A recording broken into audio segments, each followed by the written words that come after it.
para kiai yang sama-sama kita muliakan, Al-Mukarram Bapak Kiai Haji Dr. Ahmad Tijati Zaman dan Al-Mukarram Bapak Kiai Haji Abdul Wajib Dikemah, bapak-bapak, ibu-ibu, tamu-tamu Allah, para shoimin, para shoimat yang semoga mendapatkan kucuran ridho dan rahmat Allah Subhanahu wa taala. Amin ya rabbal alamin.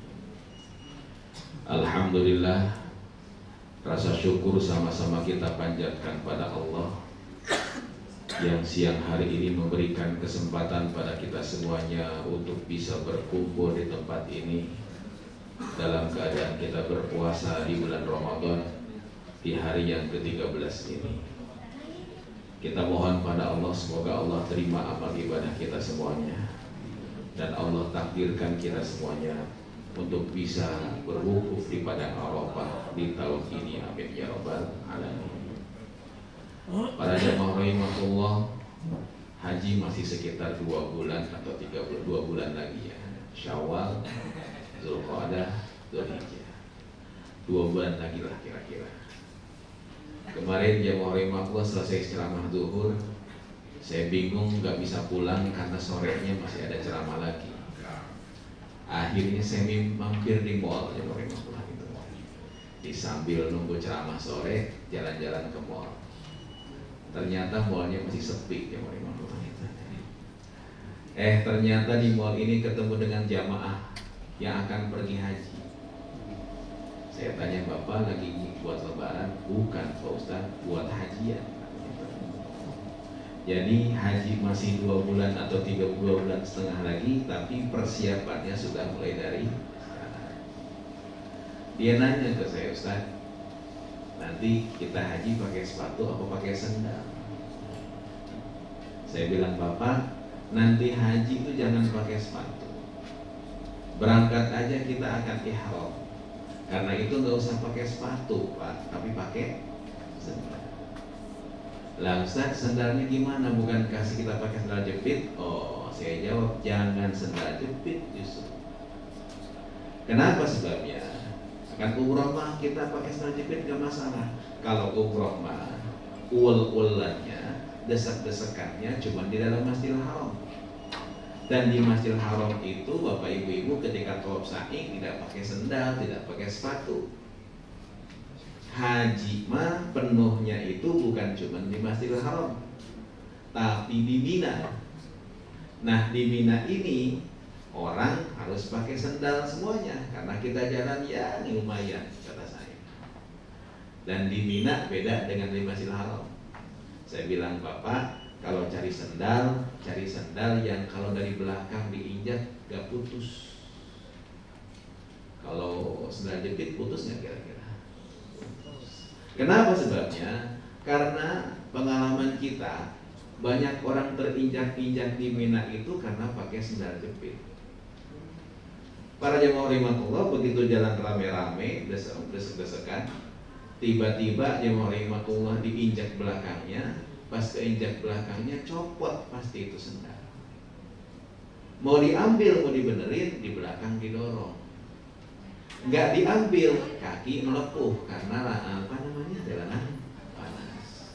Jadi kalau pakai sendal jepit pilih 2, mau kaki melepuh atau diinjak orang.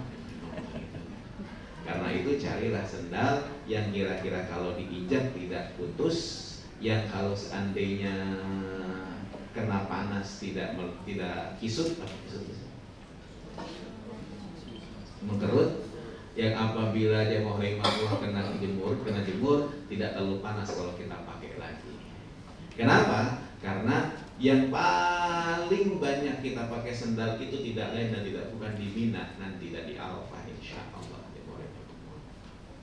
Nah Bapak Ibu, kembali jamaah rahimahullah kita review dari kemarin sedikit. Jamaah rahimahullah kita akan jelaskan tentang wajib-wajib haji.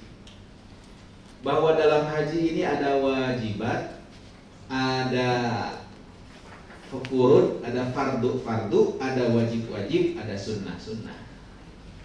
Kalau rukun ini tidak bisa ditawar, tidak dikerjakan, hajinya batal. Hajinya tidak sah, hajinya tidak sah. Ya. Tapi kalau wajib masih bisa dinegosiasi. pakai apa? Dan jadi kalau bapak-bapak yang rahimakumullah tidak melaksanakan wajib haji ini masih bisa sah kalau bayar dan ya. Bapak-bapak mohon maaf, haji itu sering disampaikan oleh para ustadz berat, ya kan? Berat. Kalau seandainya berat, makanya siaplah untuk susah. Kenapa? Mina itu penuh. Padahal jamaah rahimakumullah, kita nanti insya Allah akan berada di Mina. Ya. Di Mina itu bukan cuma mabit, tapi lontar. Lontar pun juga jalannya lumayan sekitar 1 kiloan, pulang pergi 2 kilo, tambah muternya 1 kilo. Lumayan ya rahimahullah ya jalannya. Kondisinya satu tenda yang rahimahullah itu sekitar 80 orang. Tendanya sekitar 8 kali 9. Satu maktab itu 3.500 jamaah kira-kira. Toiletnya 20. Berat kan kira-kira? Berat. Jadi kalau seandainya jemaah rahimahullah, ya saya sampaikan begini agar kita prakondisi bahwa memang haji ini cukup berat. Nah, yang pertama dari wajib haji itu ihram dari miqat. Ihram itu apa? Ihram itu satu, ganti bajunya pakai baju ihram. Dua, jemaah rahimahullah niat ihram. Niat ihram ini, niat haji ini jemaah rahimahullah. Perlu diingat Bapak Ibu, wajibnya ihram dari miqat ini bukan cuma haji, tapi umrah pun juga perlu. Harus niatnya di mana? Di miqat. Kemarin sudah kita jelaskan, insya Allah kita akan langsung ke Mekah. Mohon maaf diperkirakan NRA itu bookingannya jemaah rahimahullah untuk berangkat haji itu ada yang tanggal 1 Dzulhijjah, ada yang tanggal 3 Dzulhijjah, ada yang tanggal 4 Dzulhijjah. Siapa yang tanggal 1 Dzulhijjah? Siapa yang tanggal 3 Dzulhijjah? Siapa yang 4 Dzulhijjah? Nah, nanti ketika manasik program baru dikasih tahu. Ini sebagai gambaran aja kira-kira. Itu jamaah rahimahullah. Ustaz, tanggal Masehinya berapa? Hitung sendiri. Kenapa? Sebabnya 1 Syawal aja belum tentu. Apalagi 4 Dzulhijjah, 3 Dzulhijjah, 1 Dzulhijjah. Nah, para jamaah rahimahullah, andai Bapak Ibu berangkat tanggal 3, tanggal 4 Dzulhijjah, insya Allah kita berangkat. Miqat di mana kita? Insya Allah kita akan miqat di atas pesawat dan niat umroh jamaah rahimahullah. Ustaz, bagaimana kalau saya pelor? Nempel? Kalau nempel molor jemaah rahimahullah, tahu-tahu pas di bandara baru apa namanya? Baru sadar, baru bangun. Nggak usah khawatir, dijedah aja. Ustaz, gimana? Saya juga saking bingungnya. Kawur itu apa sih pakai ya? Kawur tuh hektik gitu kan. Saking kawurnya panik, saya belum niat. Akhirnya lupa juga niat di bandara. Pas naik bis baru niat. Balik lagi ke bandara. Kalau nggak niat, kalau nggak balik lagi ke bandara, masih terus ke Mekah. Oh, berarti motong kambing. Karena yang namanya ihram itu di miqat, dan kalau lewat tempat miqat kita tidak niat, harus apa? Insya Allah jamaah rahimahullah kita akan langsung ke Mekah. Di Mekah kita tinggal di sana, akan melaksanakan ibadah umrah, tawaf dan sa'i serta tahallul. Kalau Bapak Ibu berangkat tanggal 3, tanggal 4 kita akan laksanakan. Kalau Bapak Ibu tanggal 4 berangkat, insya Allah tanggal 5 Dzulhijjah kita akan laksanakan tawaf dan sa'inya. Dan saya ingatkan kembali Bapak Ibu, ketika nanti pelaksanaan tawaf dan sa'i dari apartemen ke hotel ke Masjidil Haram, maaf, Bapak Ibu akan naik bis, tapi bisnya akan berhenti 2 kilo dari Masjidil Haram setiap tahun ini. Nah, jamaah rahimahullah, ditemamodongkan kita. Tepatnya jamaah rahimahullah nanti ketika bis datang, kita naik bis, sudah lengkap baju ihram kita. Ibu-ibu maaf, sudah lengkap baju ihramnya, seluruh anggota tubuh tertutup kecuali wajah dan telapak tangan. Ini boleh kelihatan, jamaah rahimahullah. Gimana Ustaz? Cadar pun juga termasuk ya pakai? Tidak dipakai ya. tidak dipakai juga.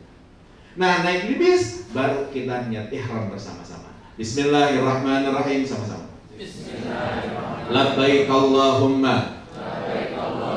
hajjan. Labbaik Allahumma hajjan. Atau redaksi yang lainnya, nawaitu al-hajja wa ahramtu bihi lillahi ta'ala. Mulut berkata labbaik Allahumma hajjan, hukumnya sunnah. Tapi yang dianggap niat itu adalah yang ada di hati kita. Hati kita silahkan bicara, silahkan ikrar. Saya niat haji karena Allah Subhanahu wa ta'ala. Kalau sudah niat haji ini, di mana niatnya Pak? Di pemondokan kita insya Allah, khususnya nanti ketika naik bis, maka berarti kita sudah tanda tangan kontrak dengan Allah. Kontrak ini Bapak Ibu tidak boleh dibatalkan, apapun yang terjadi. Gak boleh tuh habis itu, ternyata haji itu rame ya, langsung gak jadi hajinya, nggak bisa ya Bapak Ibu.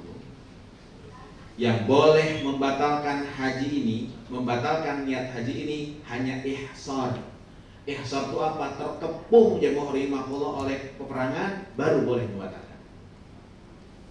Bahkan maaf, zaman Nabi ada orang yang jatuh dari onta, meninggal dunia langsung. Apa kata Nabi? La tukhammiruhu. Tetap dimandikan, tetap dikafani, tapi kepalanya tidak boleh ditutup ketika dia dikafani. Padahal kalau kita mengkafani orang, kepalanya diapain? Dari pocong. La tukhammiruhu kata Nabi. Fa innahu yub'atsu yaumal qiyamati mulabbiyan, karena orang ini nanti di hari kiamat akan bangkit dalam keadaan berihram dan langsung ketika bangun berkata labbaik Allahumma labbaik. Nah, niat di mikot ini untuk mikot haji di rumah kita masing-masing, di pemondokan kita masing-masing termasuk wajib. Kalau Bapak Ibu tidak niat di rumah kita, di tempat pemondokan kita, langsung jalan aja ke Arafah, apa yang terjadi? Sah nggak haji kita? Sah nggak haji kita? Sah. Tapi apa? Tapi apa? Bayar dah. Ustaz, ngapain nggak enak Ustaz pakai baju ihram mah. Ya apalagi udah ada larang-larang ihram, nanti aja dah di Arafah pas mau wudhu sempat lu pakai. Apa yang terjadi? Apa sah nggak hajinya? Sah. Tapi biar ada. Itu yang pertama. Yang kedua, jemaah rahimahullah, wajib haji ini adalah mabit di Musdalifah. Jadi jemaah rahimahullah, prosesi ibadah haji dimulai dari tanggal 8. Tanggal 8 nanti dijelaskan tentang sunnah haji tarwiyah. 9 kita ke Arafah, yaitu rukun haji. Selesai rukun haji kita laksanakan di Arafah Bapak Ibu. Nih hari ini kita di Arafah sampai nanti terbenam matahari. Beres terbenam matahari jemaah rahimahullah, maka jamaah bergerak kemana? Ke Musdalifah. Ibu, Bapak mohon maaf, ini Arafah, ini Musdalifah, ini Mina, ini Masjidil Haram. Jadi nggak satu tempat. Masjidil Haram ke Mina jaraknya sekitar 8 km. Mina tanggal 8 kita kemarin. 9-nya gimana? 9-nya kita ke Arafah. Dari Mina ke Arafah ini jaraknya sekitar 20 km. Bapak ibu-ibu kalau mau jalan kaki boleh. Dan ada jamaah yang kekeh, saya pengen jalan kaki, nyunnah katanya. Ya silahkan aja. Tapi maaf, tanazul, menandatangani surat pernyataan, silahkan keluar. Kalau ada apa-apa tanggung jawab sendiri. Itu jamaah. Nah jamaah rahimahullah, mabit di Mina hukumnya wajib. Boleh ditinggalkan? Boleh. Tapi bayar. Jadi kalau bapak ibu-ibu mau haji enak, ya, mau haji enak, ibu bayar haji, bapak bayar haji 250 juta. Ya. Gini aja, habis dari Arafah balik aja ke apartemen, nggak usah ke Musdalifah. bayar dam. Besoknya di Mina gak usah mabit, gak usah lontar, bayar dam. Berapa tuh? Paling 5 kambing. Kecil gak kira-kira? Kecil buat ibu-ibu bapak-bapak yang bayar hajinya 250 jutaan. Kecil. Kambingnya cuma 5 kali 5 juta aja satu kambing. Berapa tuh? 25 juta. Paling 10% dari ongkos bapak ibu haji. Tapi maaf, begitu pulang kita teriakin haji dam. Jadi mohon maaf, wajib-wajib haji ini di tempat-tempat yang memang begitu berat bapak ibu. Alhamdulillah kalau nanti Allah berikan kemudahan. Di Mina itu bapak ibu-ibu, maaf, tempat tidur kita tuh cuma segini, 0,8 meter. Ini segini. Ini pas matrasnya tuh segini. Emang dibuat seperti itu. Yang repot kalau badannya gede. Tahun kemarin ada ya orang pasar Minggu, saya ingat betul. Badannya memang gede. Akhirnya dia bolak-balik ke apartemen. Kenapa? Ustaz, saya ngalah. Kenapa? Setiap saya tidur, samping saya nggak kebagian. Akhirnya daripada nanti nggak kebagian semuanya, mendingan saya ngalah pulang lagi. Masya Allah, tabarakallah. Tetap hajinya, insya Allah tetap sah yang Allah, dan memang dia punya kebaikan mengalah dengan yang lainnya. Makan antri, bahkan saking panasnya karena ngantri Pak, di Mina besok yang ngantri bukan orang sendal. Jadi dia mau Allah, saya mau makan. Wih kosong Ustaz, ayo kita ambil makan. Pas kita mau ngambil, tiba-tiba ibu-ibu teriak, ternyata itu antrian sendal itu karena apa namanya? Bapak ibu-ibu mohon maaf, di Mina ini jangan ngebayangin waitersnya tuh, ya kan, lulusan NHI, bukan. Waitersnya tuh anak SMP, ya. Mohon maaf, anak Indonesia lebih sopan dibanding anak Arab. Masya Allah, itu anaknya itu, ya, nggak sopan. Udah kayak anak Arab lah, gimana lah gitu ya. Itu jam mohon maaf, antri ini makan makanan dan tidak bisa pakai apa namanya, pakai nasi kotak. Karena standarnya ONH Plus itu adalah pakai prasmanan. Kalau ONH reguler pakai nasi kotak. Dan itu pun juga tidak boleh dimakan lebih dari 4 jam. Kenapa? ONH Plus itu masak di tempat Pak. Jadi insya Allah makanan fresh semuanya. Itu jam 5. Jadi kenapa? Kalau begini mending nasi kotak aja. Emang aturan ini harus pakai prasmanan. Itu jam 5. Kita antri. Pas sampai antrian kita, lauknya habis. Ya udah kita nunggu. Antri lagi. Begitu sampai lauknya ada, nasinya habis. Nah itulah itu pemandangan biasa jam 5. Dan maaf Bapak Ibu, disinilah Pak, di Mina inilah nanti kebersamaan kita. Yang punya rendang-rendangnya keluar, yang punya abon-abonnya ada, Masya Allah. Kita makan bareng-bareng karena kita makan bersama-sama di situ. Itu yang hari-hari. Ada juga yang wanita-wanita solehah, tiap makan dibawain sama istrinya. Ya kan? Pak, dipanggilin. Ustaz panggilin Pak ini. Dipanggilin, ternyata istrinya sudah nyiapin.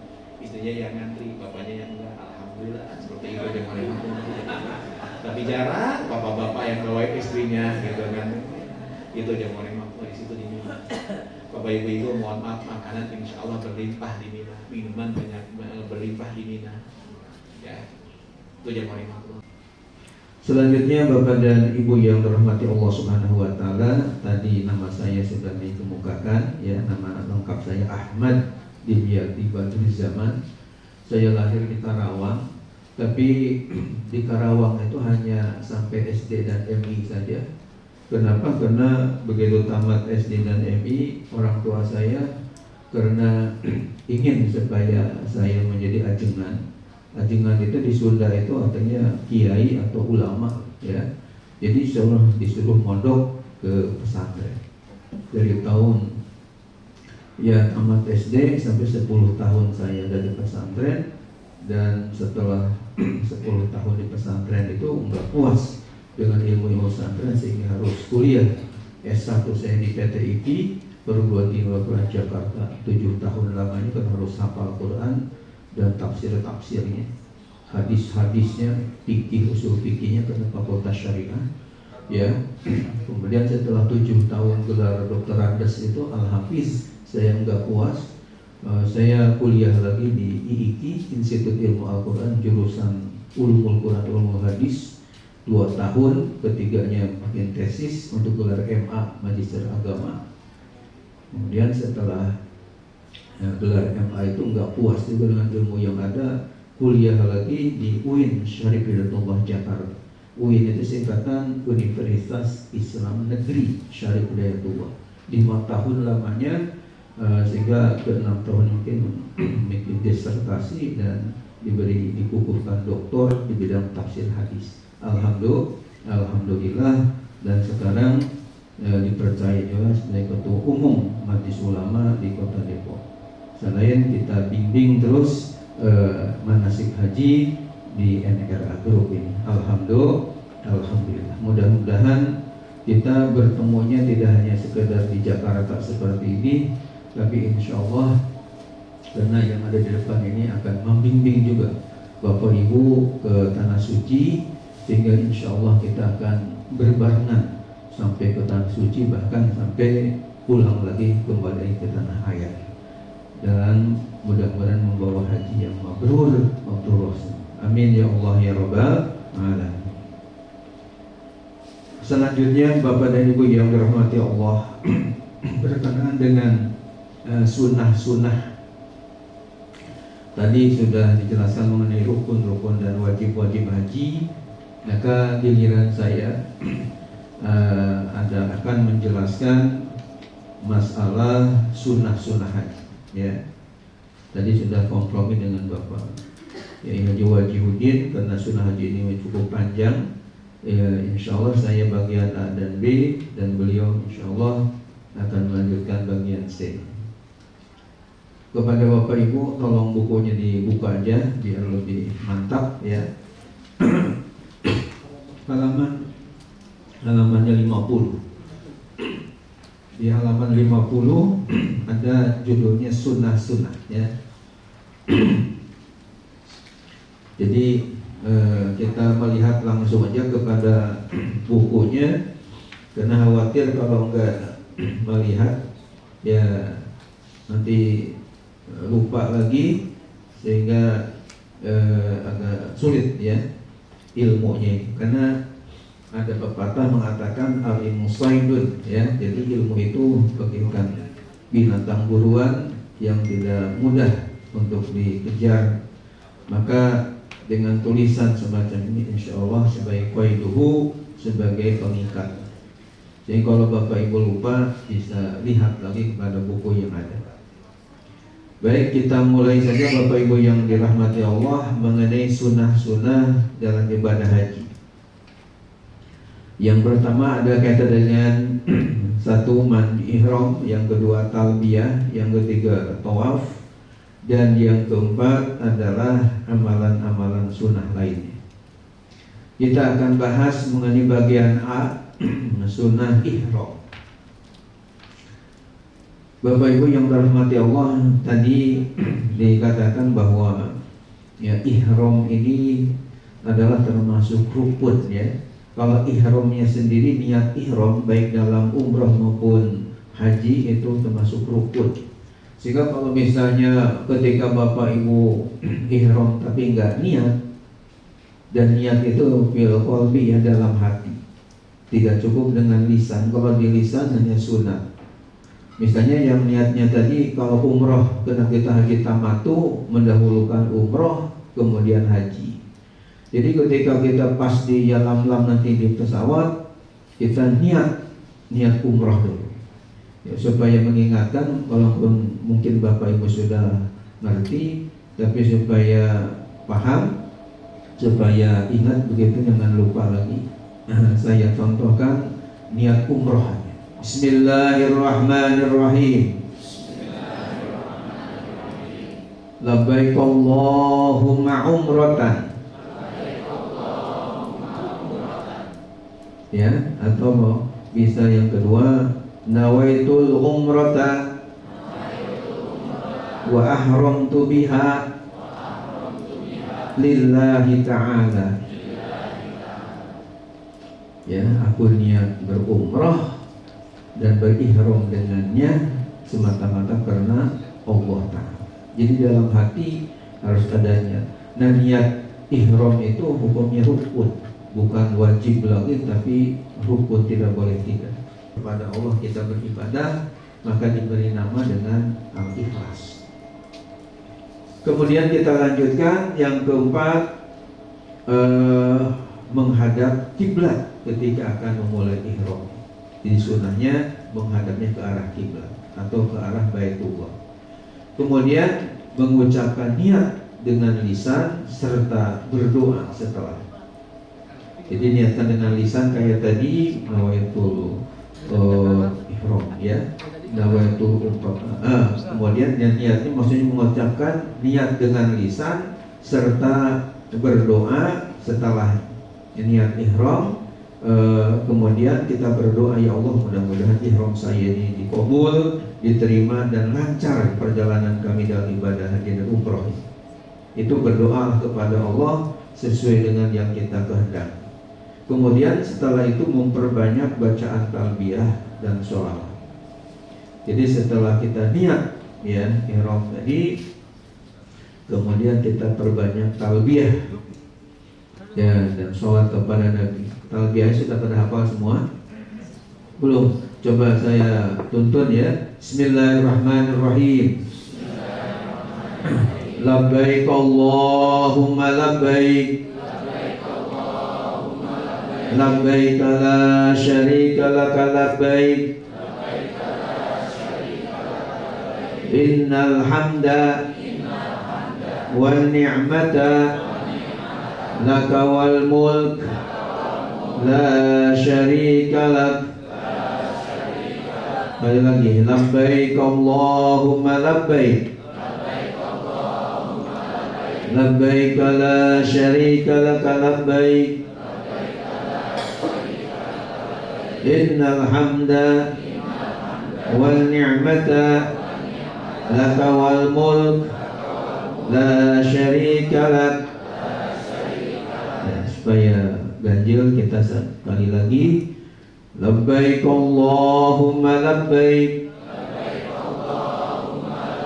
Labbaik la syarika laka labbaik.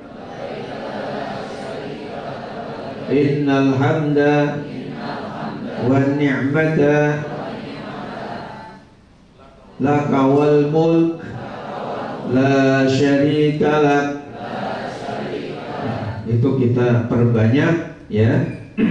Setelah kita niat ya ihram ini diperbanyak talbiyah. Bahkan dilanjut dengan bersolawat kepada Nabi kita Muhammad sallallahu alaihi wasallam. Kemudian bagian B-nya Bapak Ibu yang dirahmati Allah, tawaf ya dengan berjalan kaki. Jadi walaupun kita mungkin mampu berkendaraan, bisa membayar untuk kendaraan, tapi disunahkan tawaf itu kita berjalan kaki saja. Yang kedua, memulai tawaf dengan posisi menghadap kiblat. Jadi posisi kita menghadapkan ya, arahkan dulu ke arah kiblat. Itu hukumnya sunnah. Yang ketiga, mengusap hajar aswad, atau kalau tidak memungkinkan cukup isyarat dengan melambaikan tangan lalu dikecup ya, tangannya dikecup. Ya, mengecupnya setelah melambaikan dulu baru mengecup. Jangan terbalik, jangan dikecup dulu baru melambai. Ya, jadi dilambaikan dulu tangan kita ke arah hajar aswad, kemudian setelah itu baru dikecup. Ya, itu sunnah hukum. Yang keempat, membaca doa-doa maksur. Doa-doa maksur ini artinya doa-doa yang ya telah dicontohkan oleh Rasulullah, para sahabat, tabi'in yang ya biasanya kita baca ya, ada dalam bukunya. Kemudian berlari-lari kecil pada 3 putaran pertama. Nah, istilah bahasa Arabnya ada romal ya, berlari-lari kecil pada 3 putaran yang pertama. Sementara putaran yang keempatnya kan semuanya ada 7 kali, itu tidak berlari-lari kecil lagi. Kemudian yang keenam, mengusap rukun yamani atau isyarat tanpa dikecup, ya. Jadi ada rukun namanya Syami, ada rukun Iraqi, ada rukun Yaman dan Hajar Aswad. Dan nanti pada rukun Yamani, kenapa dikatakan rukun Yamani? Rukun itu sudut, Yamani ini negara Yaman. Jadi kalau ditentang katanya itu akan sampai ke pelembahan negara Yaman. Itu makanya rukunnya Yaman. Kalau Irak itu ke negara Irak. Ya. Bapak dan Ibu yang dirahmati Allah Subhanahu wa taala. Kemudian yang ketujuh, berdoa di multazam. Berdoa di mana? Di multazam. Di antara 3 yang akan terus menerus mengalir pahalanya itu adalah ilmu yang dimanfaatkan. Ya.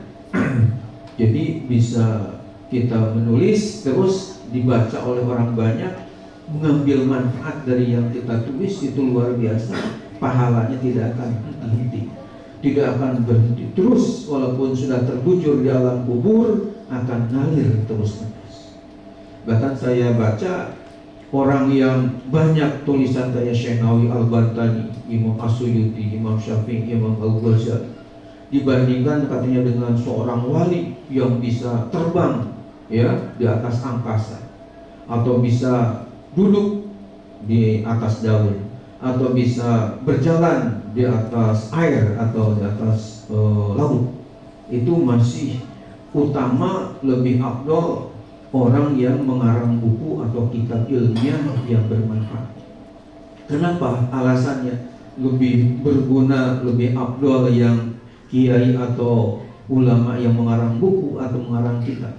Karena katanya an-naf'ul muta'addi afdal minan naf'il qasir. Hal yang manfaat yang bisa menular kepada orang lain, kemanfaatannya itu lebih utama daripada yang manfaatnya qasir, itu terbatas untuk dirinya sendiri. Ada kita cerita katanya ada wali yang bisa terbang di atas angkasa atau bisa jalan ya kaki di atas lautan. Itu memang hebat. Tapi kan kehebatannya itu untuk pribadi, wah hebatnya. Bisa seperti ya ikan begitu, atau misalnya kayak burung.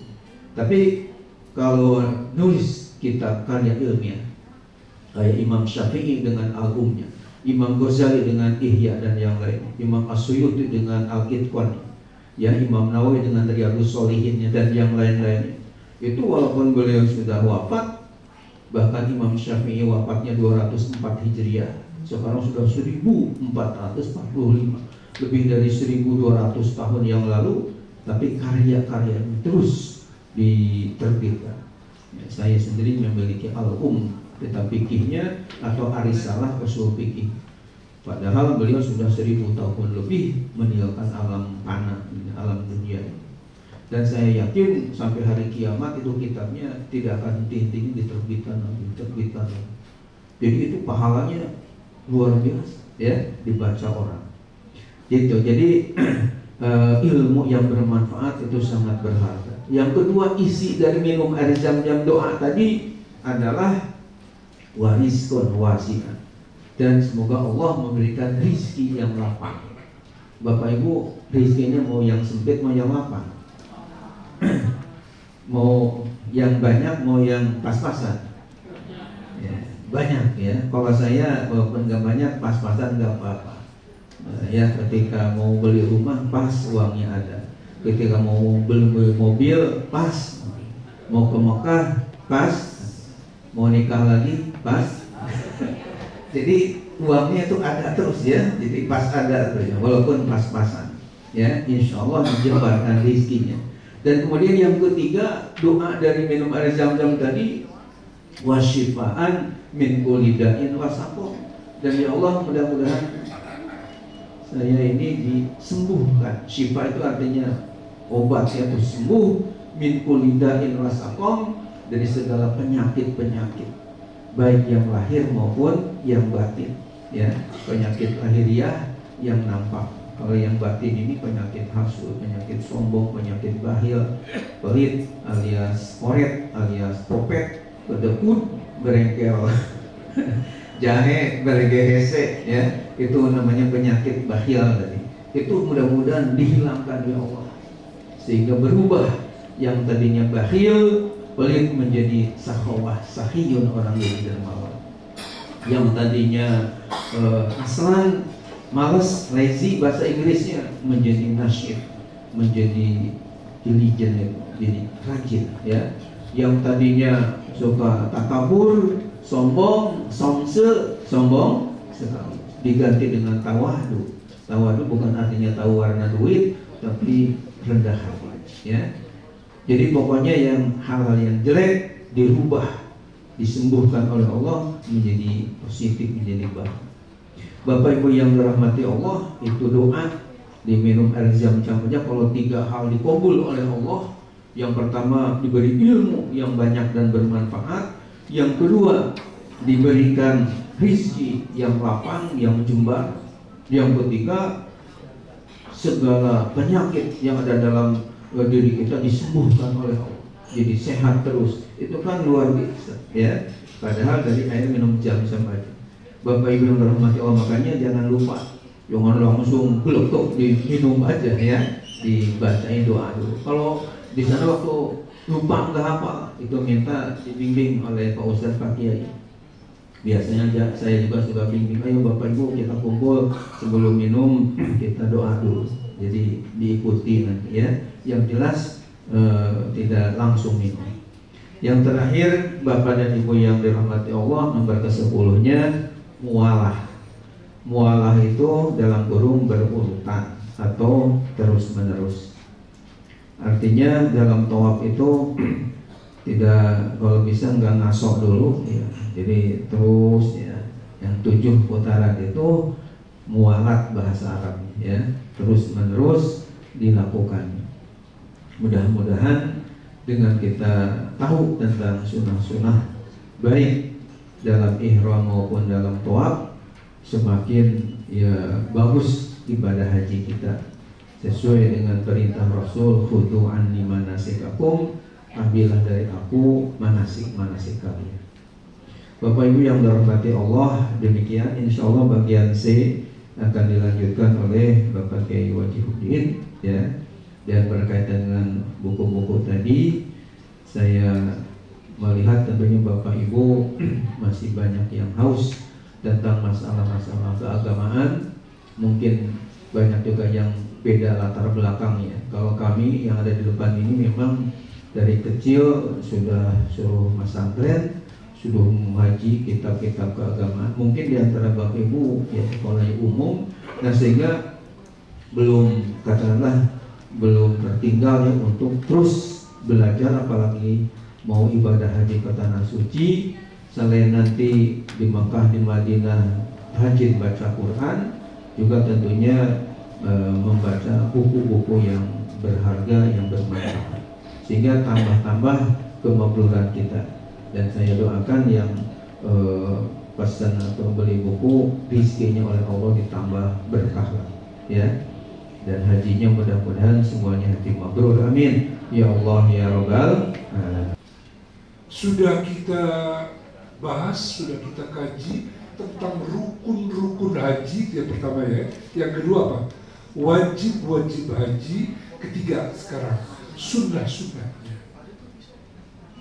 Kita ulang biar ini kita kan ya idealnya kita ada gambaran. Oh ini rukun. Oh ini rukun-rukun haji, ini wajib-wajibnya, ini sunnah-sunnahnya, itu yang ideal. Maka saya menghimbau kepada para jamaah untuk dibuka ini buku, dilihat gitu. Rukun haji yang pertama apa? Sudah kita bahas. Rukun haji yang pertama apa? Niat, ihram. Ihram, ada ihram untuk haji, ada ihram untuk. Jadi niat ihram kita, ada niat ihram untuk haji, ada niat ihram untuk umroh. Niat ihram untuk haji maupun umroh itu rukun itu. Udah dibahas tuh oleh Pak Kiai Helmi, sudah dibahas. Kemudian yang kedua apa? Wukuf di Arafah. Mungkin insya Allah sebagian besar kita sudah berumroh ya, sudah berhaji ya. Udah ada gambaran, kita akan wukuf di Arafah. Wukuf di Arafah, berdiam di tenda di Arafah, itu rukun. Ini mohon maaf saya ulang, saya yakinkan lagi. Sampai-sampai orang yang sedang di emergensi di ruangan rumah sakit, di hospital itu sakit di emergensi, ketika tanggal 9 itu wajib kudu didatangkan, dihadirkan ke Arafah. Jadi kita akan berada di Arafah cuma 1 hari. Kita pagi datang ke Arafah, ya maghrib sudah menuju ke Muzdalifah. Berdiam seharian di Arafah, rukun itu, rukun haji yang kadang mohon maaf nggak disadari oleh para jamaah. Jadi harus tahu ini rukun, kita kudu berada di situ. Pernah kapan, tahun berapa itu ada satu travel besar, itu jamaahnya nggak bisa masuk Arafah itu, ribuan orang, sampai travel nggak bisa bayar, mengembalikan. Kenapa? Dituntut oleh jamaah, kami tidak bisa ke Arafah, bangkrut itu travel karena macet. Insya Allah ya Mera, selama hampir 24 tahun, alhamdulillah, keberangkatan dari hotel kemudian ke Mina, dari Mina ke Arafah, alhamdulillah lancar dan berhasil ada di Arafah. Jadi keberadaan kita di Arafah,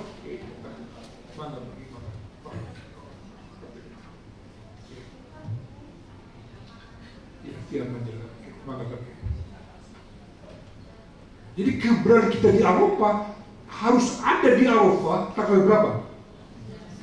Tanggal 9 haji. Itu rukun, bukan wajib. Apa bedanya rukun dengan wajib? Pak Kiai sudah menjelaskan itu tadi. Kalau rukun nggak bisa dibadalkan, nggak bisa diganti dengan dam. Yang bersangkutan mesti hadir.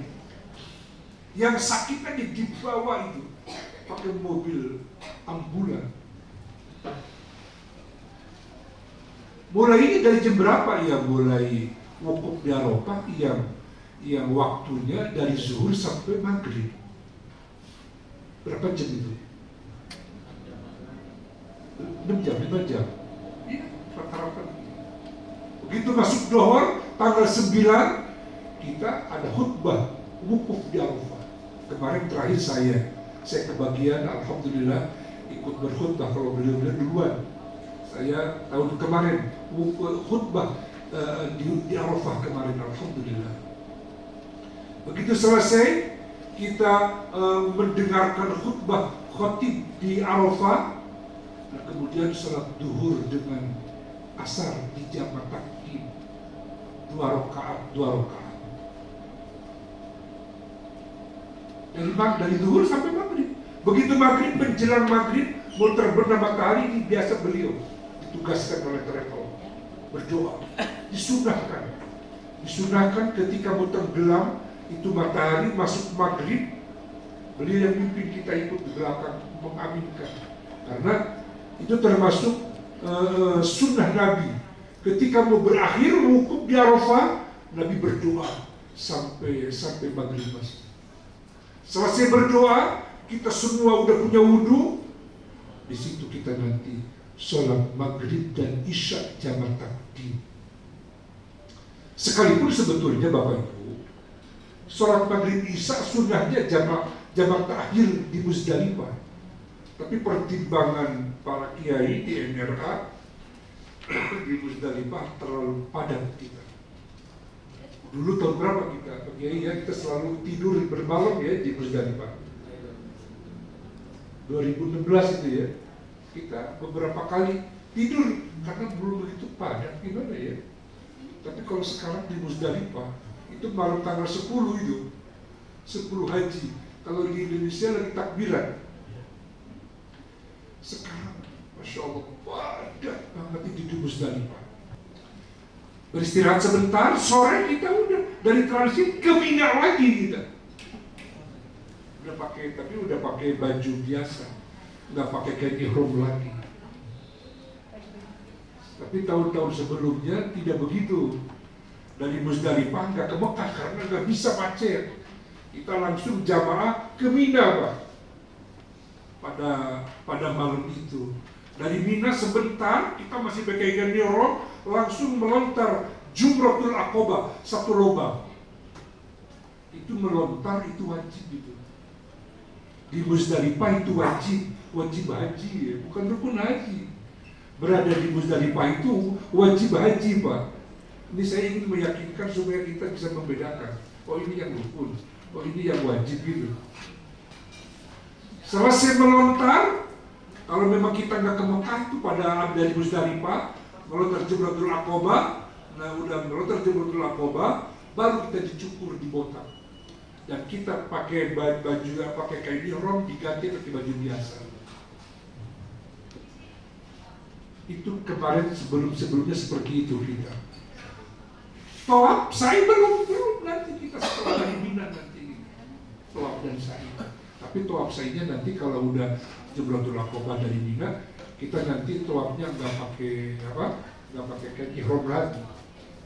Nah, ini barangkali secara global kita kasih tahu supaya nanti kita tidak terlalu bingung. Kemudian para jamaah rahimakumullah, ini wajib-wajib haji tadi udah jelas oleh Pak Kiai Helmi. Nah sekarang kita ketika sa'i ini kita ada sunnah-sunnahnya. Yang jelas ketika sa'i apakah yang rukun ya? Apakah yang sunnah, apakah memang sa'inya sa'i umroh itu yang sunnah atau yang rukun? Ini ketika sa'i disunahkan punya wudu. Bagaimana Ustaz kalau nggak punya wudu? Nggak apa-apa. Kalau ketika sa'i. Jadi kalau batal, ada kata sa'i, Ustaz saya batal nih. Gimana? Nggak apa-apa, teruskan aja. Ya kalau bisa ya berwudu silakan. Di tempat ada di dekat Zam-Zam di situ ada tempat wudhu. Nah itu Bapak Ibu, jadi ketika di Arafah kita jangan terlalu banyak makan minum, sederhana saja, secukupnya saja supaya kita tidak bolak-balik ke toilet berwudhu. Kemudian katanya mendengarkan khutbah ya, dan selalu menghadap ke kiblat. Ada arah kiblat di Arafah, ada arahnya. Nanti diarahkan oleh panitia. Dan disunahkan kita wukuf di Arafah sampai maghrib, sampai terbenam matahari. Itu biasa era dibimbing oleh Pak Kiai Helmi. Itu kita mau menuju maghrib, mau terbenam kita berdoa semua, menghadap ke Ka'bah, ke kiblat. Memperbanyak amalan sunnah seperti zikir, ya, membaca Al-Quran, ya, membaca sholawat, berdoa, bertobat. Itu doa-doa di situ Bapak Ibu jangan dianggap remeh itu. Berdoa di Arafah itu doa-doa yang mustajab. Doa-doa seperti ketika Lailatul Qadar. Tapi kan karena nggak ngerti, tidak paham, diabaikan saja. Waktu-waktu wukuf di Arafah. Padahal kalau menurut saya, manfaatkan ketika di Arafah. Jangan banyak bicara ngobrol dengan manusia. Banyak berkomunikasi dengan Allah Subhanahu wa Ta'ala. Karena doa-doa kita di situ doa-doa yang mustajab di waktu wukuf dari zuhur sampai maghrib. Dan kalau tidak terlalu panas biasanya setiap wukuf di Arafah suami istri itu berdoa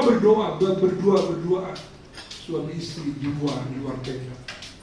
Tapi kemarin baru saya menyaksikan suami istri nggak ada yang berani berdoa di luar tenda.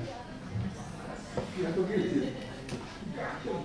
Termasuk saya nggak berani keluar. Panas. Ya Allah. Ya. Iya. Jadi Masya Allah ya, alhamdulillah negara kita luar biasa ya. Nyaman sekali di negeri kita. Nggak ada panasnya seperti di Eropa, di negeri kita ini. Kita mesti banyak bersyukur kepada Allah. Itu banyak baca Al-Quran, banyak zikir. Ada hadis Nabi. Qala Nabi sallallahu alaihi wasallam, kalimatani khafifatani ala lisan, sakilatani alal mizan. Dan yang berikutnya, Allah cinta, Allah senang dengan dua kalimat ini.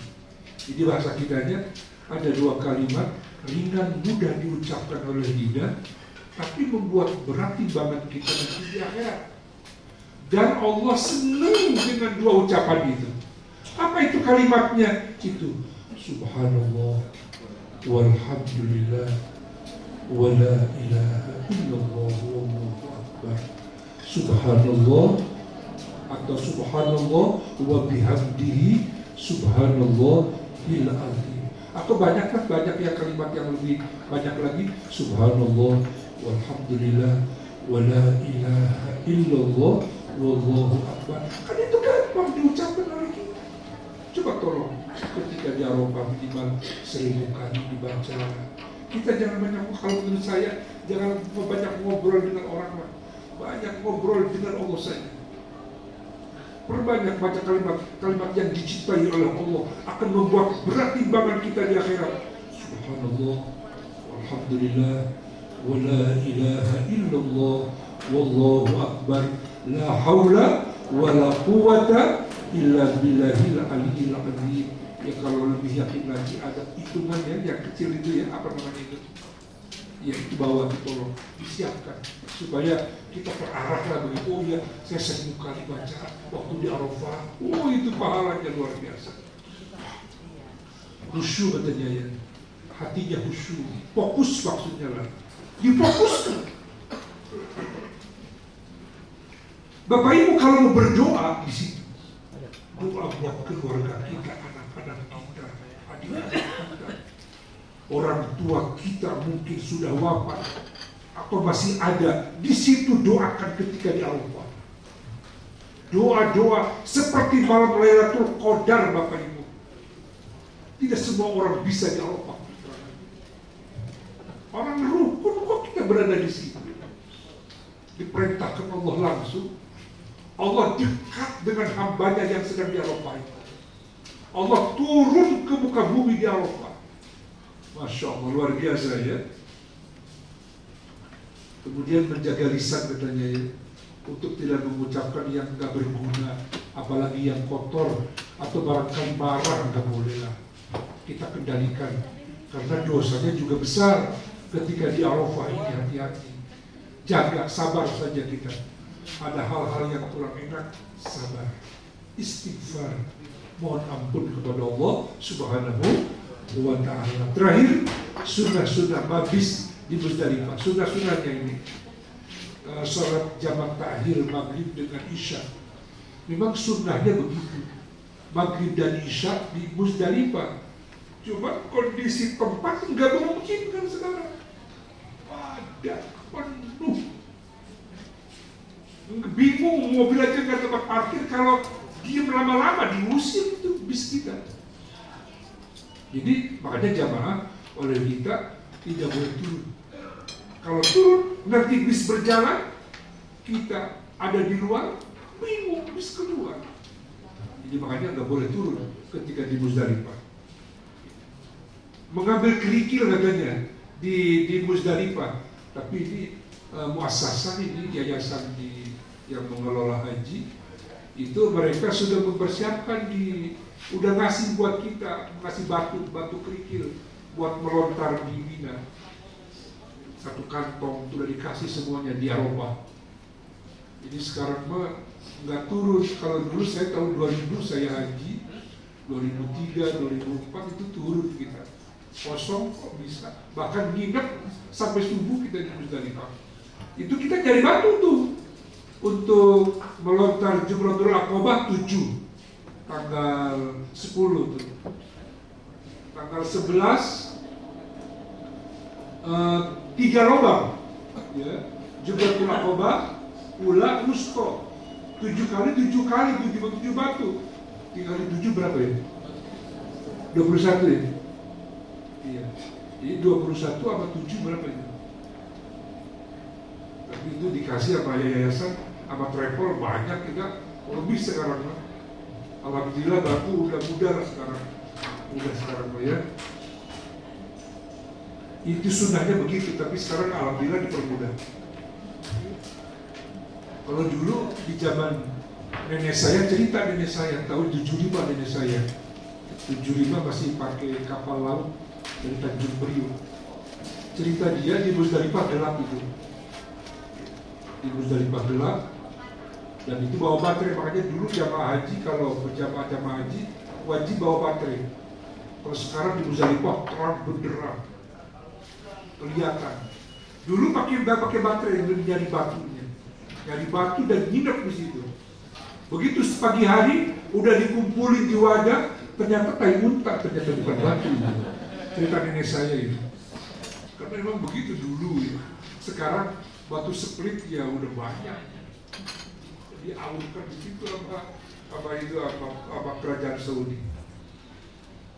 Terus ketika kita di Arafah, di Musdalifah sampai ke masjid, dianjurkan untuk bertalbiyah dan bertalbiyah, bilang bertakbir dan berdoa Bapak Ibu. Jika dari Arafah kemudian ke Musdalifah, di Musdalifah kita banyak berdoa. Cuman mohon maaf Bapak Ibu, kadang-kadang kita udah lemes, udah lelah, kita tidur semuanya, kecuali Ustaz pembimbingnya. Semua udah pada tidur semua. Nanti dibangunkan kalau sudah sampai ke Masjidil Haram, insya Allah. Itu barangkali Bapak Ibu para jamaah yang Allah muliakan, semoga Allah memberikan kesehatan kepada kita ya, panjang umur, Allah beri kekuatan, dan Allah berikan ilmu kepada kita insya Allah, untuk supaya ibadah haji ini kita dengan ilmu ya, tidak ikut-ikutan, tapi betul-betul kita paham. Oh ini rukun, oh ini wajib-wajib haji, ini rukun haji, ini sunnah haji. Itu yang kita inginkan, semuanya kita paham.